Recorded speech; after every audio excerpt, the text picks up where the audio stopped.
स्वाद आवे ना आवे, मन लगे न लगे, बस जगने से लेकर सोने तक रट लगा दो नाम की, बस इतने से ही काम बन जाएगा। क्या हो जाएगा?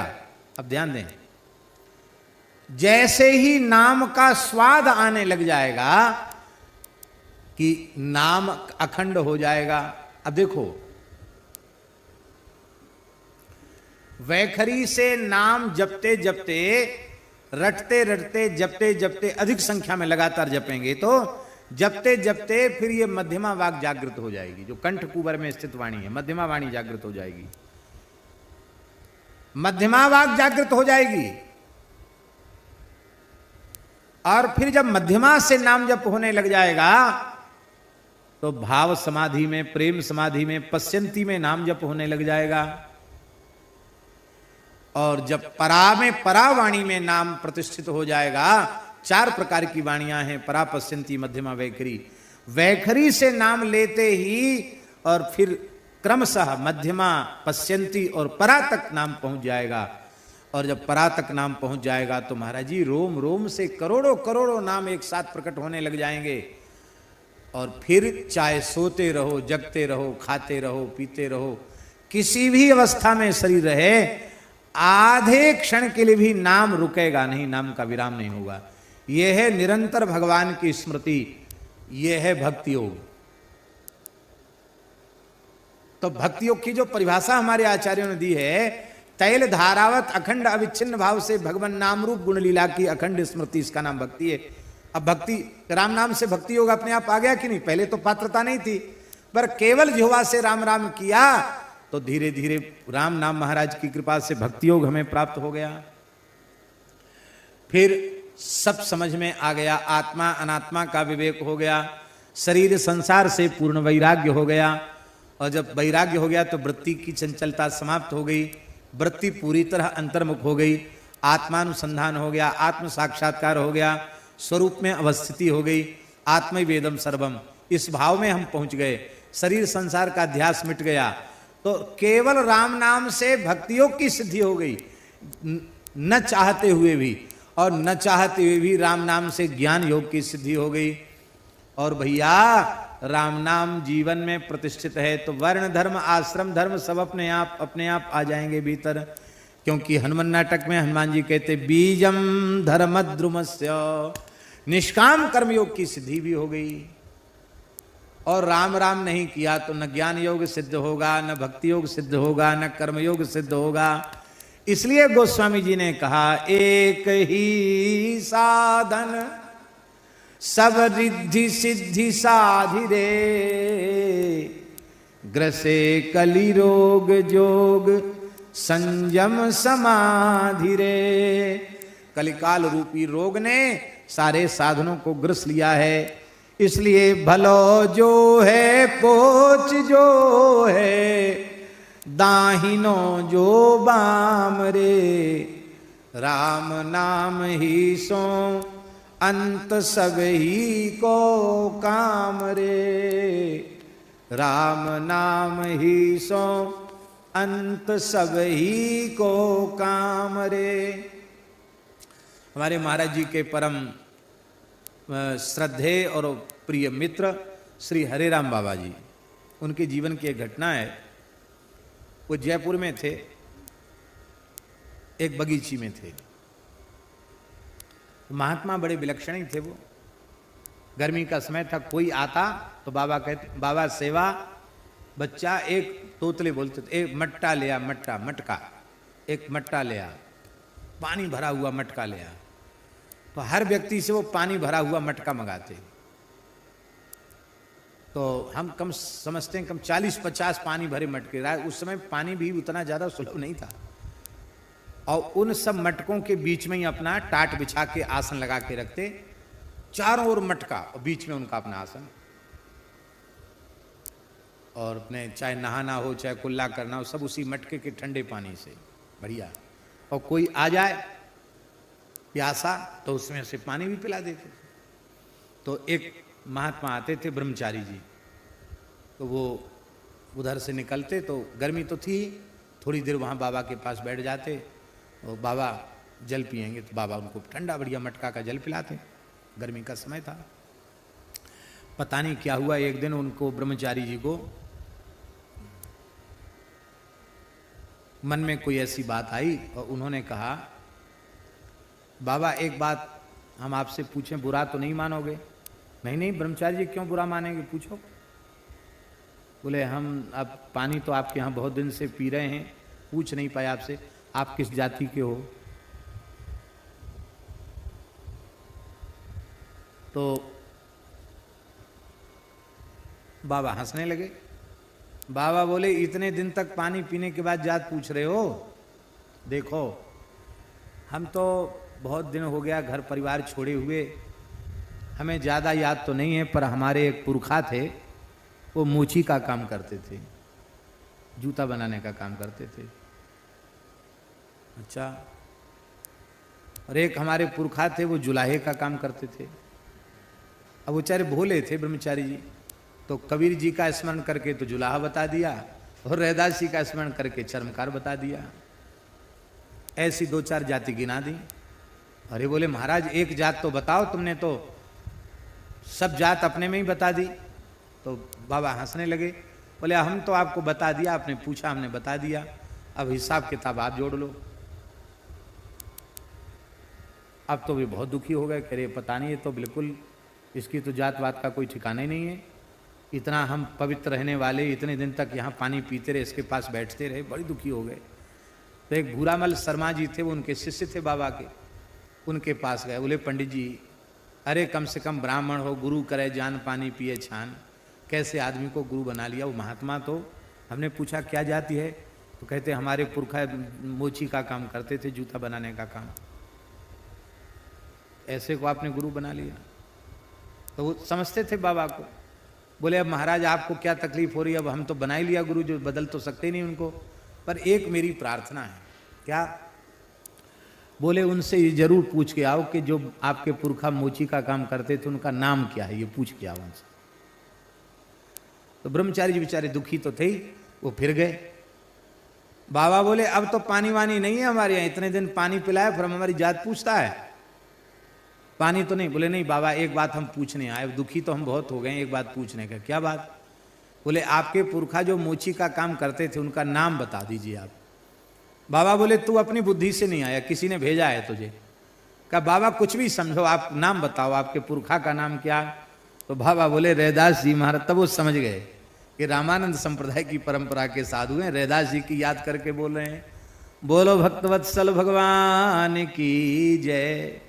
भलो जो है, आप चाहे जितने बड़े आचारी विचारी भले से भले बने रहें, बाबा ने कहा ब्रह्मचारी जी ये जो कुछ आप करते हो सब बिल्कुल ठीक है, करना ही चाहिए, लेकिन कल्याण तो राम नाम जपने से होगा, इसलिए सब करो पर अनन्य भाव से चलते फिरते राम नाम का जप करो, क्योंकि भलो जो है पोच जो है, भले से भला हो, खूब धर्मनिष्ठ हो, खूब आचार विचार वाला हो, लेकिन राम राम नहीं करता है तो कल्याण में संदेह ही बना रहेगा। पोच जो है, पोच माने सबसे अधिक नीच व्यक्ति, निम्न से नीच, नीच से नीच है, बुरा से बुरा है, उल्टा है, सीधा है, कैसा भी है, उल्टा सीधा है, बुरे से बुरा है, अच्छे से अच्छा है, कैसा भी जीव क्यों न हो, काम तो अंत में राम नाम से ही बनेगा। राम नाम ही सो अंत सब ही को काम रे, अंत में सबका काम राम नाम से ही बनने वाला है। अरे भाई अंत में कब बनेगा? जब आज से अभी से लेना आरंभ कर दोगे तो अंत में भी राम नाम की स्मृति आएगी, नहीं तो नहीं आएगी। एक अघोरी था, अघोरी जानते ना, मसान सिद्ध करने वाले, एक अघोरी था। ओ तमाम मनुष्य की खोपड़ियां लिए हुए इधर लटकाए उधर लटकाए, हड्डियों की माला पहने, काला कपड़ा पहने, मसान जगाया हुआ, कोई मसानी सिद्ध मसानी आया और गोस्वामी तुलसीदास जी महाराज 80 घाट वाराणसी में जहां विराजते थे वहां बैठे थे। वहां से वो अघोरी निकला। इस तरह के सिद्ध बहुत हैं बनारस में। निकला, खप्पर हाथ में लिए था, बार बार अलग अलग अलग अलग ऐसे बोल रहा था। गोस्वामी जी आंख बंद करके बड़े प्रेम से श्री सीताराम श्री सीताराम श्री सीताराम जप रहे थे। जब उन्हें विक्षेप हुआ तो उन्होंने नेत्र खोले, वो अलग अलग चिल्लाता हुआ दिखाई पड़ा।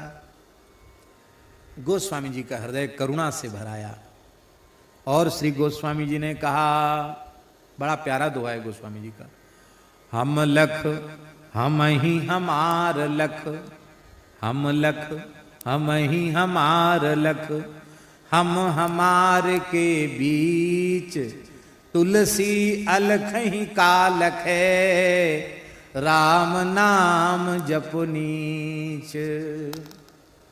तुलसी अलख ही कालख है, राम नाम जप नीच। महाराज जी एक नाम जापक संत की वाणी श्रवण करते ही उस तामसी अघोरी के जीवन में इतना बड़ा परिवर्तन आया। सारे महाराज कपड़ा लत्ता हड्डी फड्डी सब उठा के गंगा जी में पटक दी और राम नाम जपते जपते सिद्ध हो गया। तो भलो जो है पूछ जो है, दाहिनो जो बामरे। एक अघोरी था, बड़ा सिद्ध था महाराज। उसने कब्जा कर रखा था एक बगीचे पर। एक सेठ का बगीचा था, आम का बगीचा, गाजीपुर क्षेत्र की बात है, कहीं बनारस के आसपास। बहुत सिद्ध था, तमाम चमत्कार उस अघोरी में थे।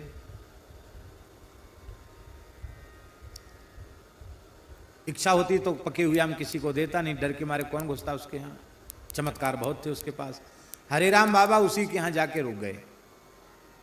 बोले गुरु भाई देख ऐसा है, अब रोटी वोटी कौन खाए, इतने बढ़िया बढ़िया आम टपक रहे हैं, टपका आम, गिरे हुए आम, हम तो यहीं रहेंगे गुरु भाई, और बस कुछ चाहिए नहीं तुमसे, गंगा जी का जल भर लाएंगे मटका में और बस उसी में आम ठंडे कर करके चूसते रहेंगे, राम राम करते रहेंगे। तो बाबा का उसका अघोरी का प्रेम हो गया, रह गए।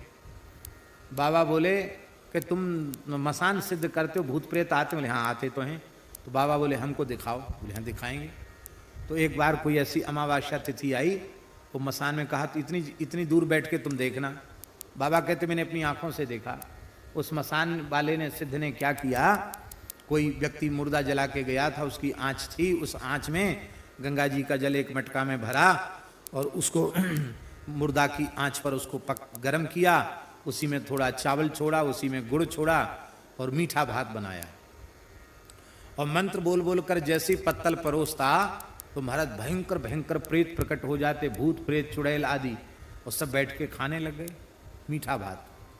बाबा ने आंखों से देखी भूतों की पंगत, और वो सब खाने लगे और सब बड़े प्रसन्न हो रहे थे भूत वगैरह, और ये कुछ माला फेर के जपने लग गया। बाबा तो कौतुकी थे, बाबा ने सोचा कि हम भूत बन के जाए, देखें हमको पहचानता है कि नहीं। तो पास में बाबा की कोठरी थी, वहाँ सफ़ेद कपड़ा तो बाबा पहनते ही थे, तो एक सफ़ेद धोती पैर के अंगूठा से ऊपर तक ऐसे बांध के और एक बांस हाथ में पकड़ के उसमें एक धोती बांस में बांध ली और चीखते चिल्लाते हुए ऐसे करके बाबा पहुँचे। वो भजन कर रहा था, उसने देखा, वो तो डर गया, इकट्ठे डर गया कि कोई प्रेत है।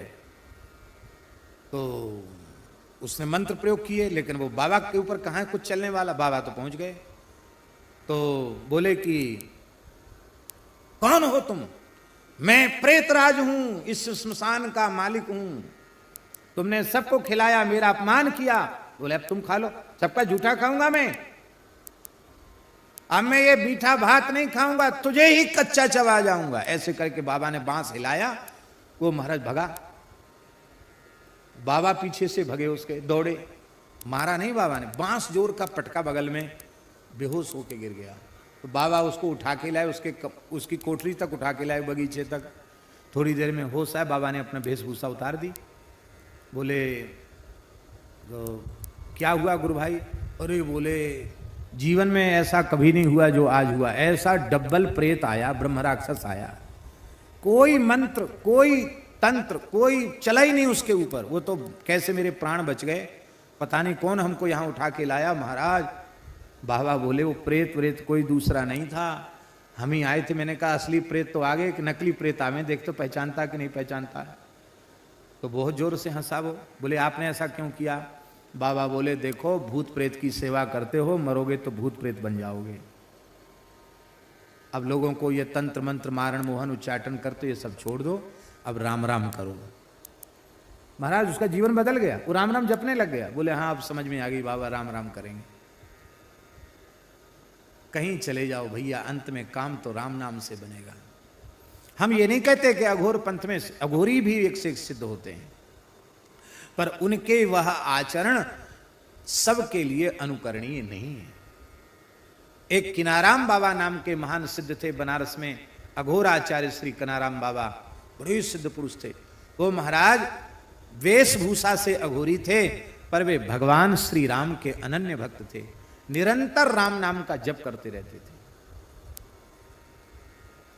गंगा जी के पास जाते, मां भूख लगी है भिक्षा लाओ, जैसी कहते सोई कोई ना कोई मुर्दा बहता हुआ दिखाई पड़ता तो कूद जाते गंगा जी में, और तैरते रहते मुर्दा को पकड़ के दांत से नोच के खाते रहते उसी को, मुर्दे के।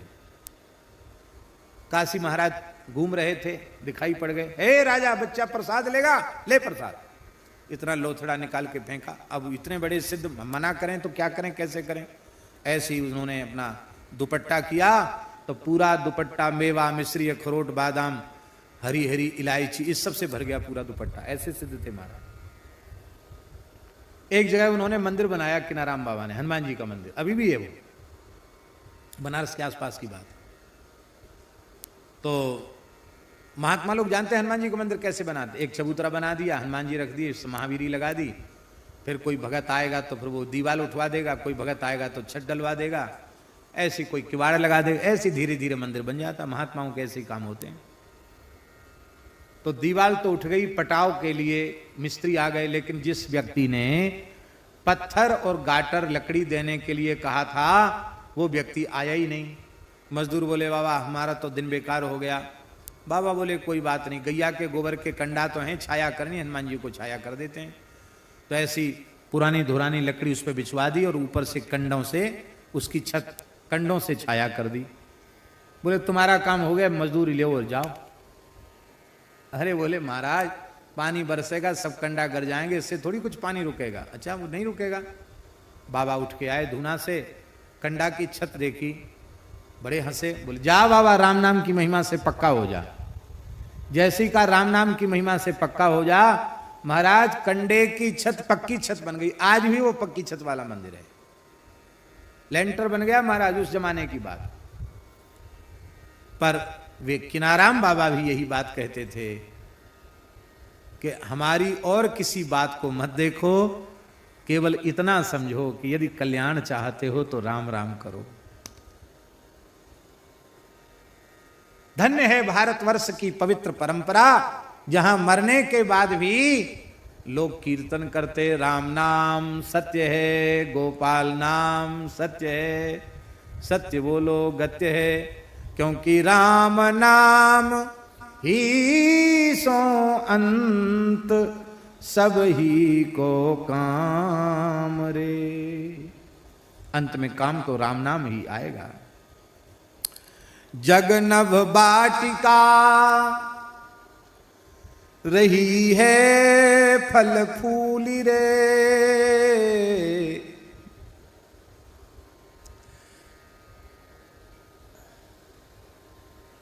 ये संसार का जो चाकचिक्य है ना, चमक दमक आकर्षण, ये कैसा है? ये नभ वाटिका के समान है, खपुष्प के समान है, आकाश पुष्प के समान है। जग नभ वाटिका, आकाश में बगीचा लगा सकते हो आप? बेला चमेली जूही तुलसी ये सब आकाश में लगा सकते हो आप? फूल खिला सकते हो? नहीं खिला सकते। क्यों?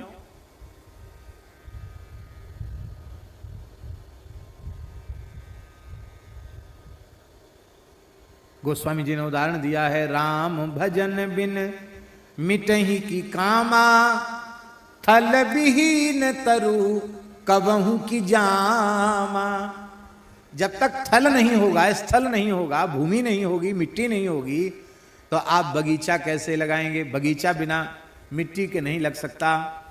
जैसे आकाश का बगीचा केवल कोरी कल्पना मात्र है, ऐसे ही जगत का यह चाकचक्य कोरी कल्पना मात्र है, कुछ नहीं है। ये कैसा है जो फलता फूलता संसार, ये कैसा है? धुआं कैसे धोर हर देखी तू ना भूल रे। गीला और इधर उधर का कचरा वचड़ा सब इकट्ठा करके और आग लगाई जाती है। देखा होगा आपने, दीपावली में पहले लोग गांव में सब सफाई करते थे तो एक जगह कचरा का ढेर करके फिर उसमें आग लगा देते। तो जब आग लगाई जाए तो धुआं, जब धुआं के गुब्बारे ऊपर आकाश में उठते हैं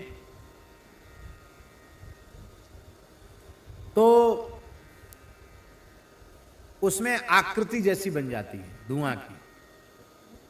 बीच का धुआं खाली हो गया, इधर उधर का हो गया तो दीवार बन गई, ऐसे धुआं चला गया तो वो शिखर बन गया। तो उसमें आप देखेंगे तो महल मकान भी दिखाई पड़ेंगे, कई बार उसमें कोई पुरुष की आकृति भी दिखाई पड़ जाएगी। ज्यादा कचरा जहां जल रहा, धुआं के गुब्बारे ऊपर उठ रहे हैं। तो धुआं के महल, उनका अस्तित्व क्या है? धुआं के भवन और धुआं से ही निर्मित स्त्री पुरुषों की आकृति, वे क्या वास्तविक में सत्य हैं? वे सत्य नहीं है, केवल प्रतीति वैसी हो रही है। ऐसे ही संसार है। धुआं कैसे धोर हर देखी तू ना भूली रे। अंतिम बात गोस्वामी जी कह रहे हैं, राम नाम छाड़ी जो भरोसो करे और रे। तुलसी परोसो त्यागी मांगे कूर कौर रे। तुलसी परोसो त्यागी मांगे कूर कौर रे। श्री राम नाम को छोड़कर दूसरे का आश्रय लेता है, दूसरे का भरोसा करता है, वह ऐसा मूर्ख है जैसे किसी व्यक्ति के सामने बड़ी जोर की भूख लगी है और उसके सामने किसी ने बहुत प्रेम से, बड़े भाव से, आदर से बढ़िया सुंदर स्वर्ण में सिंहासन बिछा दिया, सोने की चौकी रख दी और इतने बड़ा थाल रख दिया, तरह तरह के कटोरों में भक्ष भुज जिल्लही चुस्त विविध प्रकार के व्यंजन परोस दिए और बड़ी विनम्रता से हाथ जोड़कर कहा, महाराज इसको जीमो, खूब पाओ। और बड़े प्रेम से और अधिक तृप्त होकर जिमाने के लिए तैयार खड़ा है। भूख तो आपको लगी थी, लेकिन आप बिना किसी कारण के परोसा हुआ स्वर्णमय 56 भोग 36 व्यंजन का थाल छोड़कर चले गए। कहां चले गए? तुलसी परोसो त्यागी, सामने परोसा हुआ छोड़ करके मांगे कूर कौर रे। कौर माने ग्रास। एक एक टुकड़े के लिए कुत्ते के जैसे पूंछ हिला करके, पेट दिखा करके एक एक टुकड़ा मांग रहे हो। इसका मतलब है राम नाम का स्वाद लेना, ये तो परोसी हुई थाली का भोजन करना है। और राम नाम को छोड़कर अन्य अन्य साधन का आश्रय लेना, ये कुत्ते के समान टुकड़े खा खा करके, डंडा खा खा के टुकड़ा खाना और उनसे पेट भरने की कोशिश करने के जैसा है। गोस्वामी जी ने कहा है, राम नाम की महिमा मेरे जीवन से देख लो, चाटत रहो। इसी विनय पत्रिका में, स्वान पातर ज्यों कबहु न पेट भरो, सोहों चाखत नाम सुधारस, पेखत पर सुधरो, भरोसो जाहि दूसरो सो करो, मोह को तो राम को नाम काम तरु, कलि कल्याण फरो, भरोसो जाहि दूसरो सो करो। गोस्वामी जी ने कहा जब हम राम नाम से विमुख थे तो हमारी दशा ये थी कि चाटत रहो स्वान पातर ज्यों, कुत्ता भूख के मारे, जहां भोज भंडारा होता वहां पत्तल, जूठी पत्तल डाल दी जाती, उन पत्तलों को चाटता है कुत्ता, लेकिन पेट नहीं भरता। गोस्वामी जी के कहने का आशय ऐसा भी, बचपन में जब हम अनाथ अवस्था में भटक रहे थे हमारा कभी पेट नहीं भरा। एक जगह तो गोस्वामी जी ने लिखा है, मानत हो चार फल चार ही चणक को, 4 चना कोई मेरी हथेली पर रख देता था तो मैं समझता था कि धर्म अर्थ काम मोक्ष 4 पुरुषार्थ मुझे मिल गए। एक दशा तो वो थी जब हम राम राम नहीं करते थे, अनाथ के जैसे भटकते थे बचपन में। मां मर गई, पिताजी मर गए, चुनिया दासी अपने मायके लेके गई थी वो भी मर गई। फिर कुछ वर्ष तक तो गोस्वामी जी ऐसे अनाथ बालक की तरह भटके और लोगों में ये प्रसिद्धि हो गई कि बालक बड़ा अशुभ है, ये जहां पैदा हुआ था वो सब भी खत्म हो गए, गांव भी उजड़ गया, भैया इसकी छाया से बचो, ये हालत थी। एक दिन तो वो था, और अब सोहो चाखत नाम सुधारस, पेखत पर सुधरो। अब राम नाम रूपी सुधा का रस हम चख रहे हैं। तो आज अवस्था ये है कि बड़े बड़े राजा महाराजा लोग व्यंजन परोस के तैयार खड़े हैं, लेकिन पेखत उसको खाने की इच्छा नहीं होती। राम नाम में इतना स्वाद आने लग गया है कि इन खट्टे मीठे चटपटे व्यंजनों को देखने की भी इच्छा अब होती नहीं है। इसलिए भैया अनन्य भाव से श्री राम नाम का आश्रय लो। श्री राम जय राम जय जय राम, श्री राम जय राम जय जय राम, श्री राम जय राम जय जय राम, श्री राम जय राम जय जय राम, श्री राम जय राम जय जय राम, श्री राम जय राम जय जय राम, श्री राम जय राम जय जय राम, श्री राम जय राम जय जय राम।